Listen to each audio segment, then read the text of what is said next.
Hello students, आपका मेरे channel विकास education point पर स्वागत है।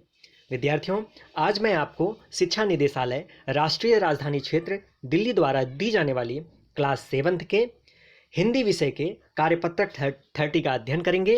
विद्यार्थियों, यह कार्यपत्रक 21 जनवरी 2021 की है। आइए अध्ययन करते हैं। आज का हमारा टॉपिक है सर्वनाम। प्यारे बच्चों, आज हम सर्वनाम के बाकी भेद सीखेंगे। जो इसके पहले हो गए हैं उसके बाद के, अब आज हम कुछ जो बाकी भेद हैं उनके बारे में जानेंगे। तो निश्चयवाचक सर्वनाम, तो बच्चों वे सर्वनाम शब्द जो किसी निश्चित वस्तु या व्यक्ति की ओर संकेत करते हैं उन्हें निश्चयवाचक सर्वनाम कहते हैं। जैसे वह देखो मेरी पेंसिल, अरे यह तो अपना सुरेश है। चलिए नेक्स्ट है बच्चों अनिश्चयवाचक सर्वनाम। वे सर्वनाम शब्द जो किसी व्यक्ति या वस्तु की ओर संकेत करते हैं किंतु उनके बारे में स्पष्ट रूप से पता नहीं होता है, उन्हें अनिश्चयवाचक सर्वनाम कहते हैं। जैसे दाल में कुछ गिर पड़ा है, दरवाजे के पीछे कोई छुपा हुआ है। ठीक है। चलिए प्रश्नवाचक सर्वनाम क्या है बच्चों? जिन सर्वनाम शब्दों से किसी प्राणी, वस्तु या घटना के प्रति प्रश्न का संकेत होता है उसे प्रश्नवाचक सर्वनाम कहते हैं। जैसे कौन आया है, क्या मनीष पास हो गया। ठीक है। चलिए नेक्स्ट देखते हैं बच्चों संबंधवाचक सर्वनाम। संबंधवाचक सर्वनाम जो सर्वनाम किसी दूसरी संज्ञा या सर्वनाम के से संबंध दिखाने के लिए प्रयुक्त हो उसे संबंधवाचक सर्वनाम कहते हैं। जैसे जो मेहनत करेगा वह सफल होगा, जिसकी लाठी उसकी भैंस। ठीक है। तो इस प्रकार से इसे हम संबंधवाचक सर्वनाम कहते हैं। नेक्स्ट है बच्चों निजवाचक सर्वनाम। जिस सर्वनाम शब्द से अपनेपन का बोध हो उसे निजवाचक सर्वनाम कहते हैं। जैसे मैं अपने आप चला जाऊंगा, वह अपने आप खा लेगा। ठीक है बच्चों, सर्वनाम के भेद में टोटल 6 प्रकार के हैं। पुरुषवाचक, अनिश्चयवाचक, संबंधवाचक, निश्चयवाचक, प्रश्नवाचक और निजवाचक, जिनके बारे में आज हम अध्ययन करेंगे। चलिए रेखांकित सर्वनामों के भेद लिखना है, तो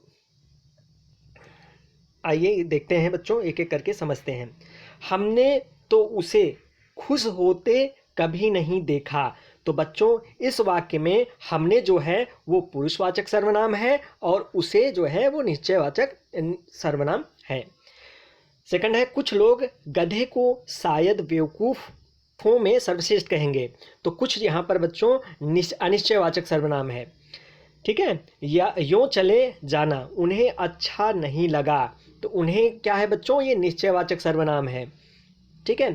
तुमने जो कुछ खिलाया सिर झुकाकर खा लिया, तो तुमने यहाँ पर बच्चों पुरुषवाचक सर्वनाम है, कुछ अनिश्चयवाचक सर्वनाम है। वह बहुत धीमे बोलता है, तो वह बच्चों यहाँ पर पुरुषवाचक सर्वनाम है। पुराना सामान मेरे काम आ जाता है, तो यहाँ पर मेरे जो है बच्चों ये पुरुषवाचक सर्वनाम है। ठीक है। जिनमें कभी हमारी पलटन रहा करती थी, तो इसमें हमारी बच्चों ये पुरुषवाचक सर्वनाम होगा। नेक्स्ट है बच्चों आप खुद जाकर ला सकते हो, तो आप खुद यहाँ पर बच्चों निजवाचक सर्वनाम है। आप खुद जो है ये निजवाचक सर्वनाम है। नेक्स्ट है 9 वाला बच्चों उस वक्त किसी ने हमें ठहरने की जगह नहीं दी। तो यहाँ पर बच्चों उस जो है वो निश्चयवाचक सर्वनाम है, किसी अनिश्चयवाचक सर्वनाम है और हमें पुरुषवाचक सर्वनाम है। ठीक है। और यही सबसे अच्छी जगह है, यही सबसे अच्छी जगह है, तो यही पर क्या है बच्चों, ये निश्चयवाचक सर्वनाम है। दरवाजे पर कौन खड़ा है, तो कौन यहाँ पर बच्चों प्रश्नवाचक सर्वनाम है। प्रश्न किया जा रहा है तो कौन जो है ये प्रश्नवाचक सर्वनाम होगा। चाय में कुछ गिर गया है, तो चाय में कुछ गिर गया है तो ये अनिश्चयवाचक सर्वनाम है, निश्चय नहीं है कि क्या गिरा हुआ है। ठीक है। अगला है बच्चों मैं अपने आप चला जाऊंगा, तो यहाँ अपने आप जो है वो निजवाचक सर्वनाम है। और नेक्स्ट है इधर आइए, इधर अनिश्चयवाचक सर्वनाम है। विद्यार्थियों इस प्रकार आज हमने क्लास 7 के हिंदी विषय के सर्वनाम चैप्टर का अध्ययन किया। धन्यवाद।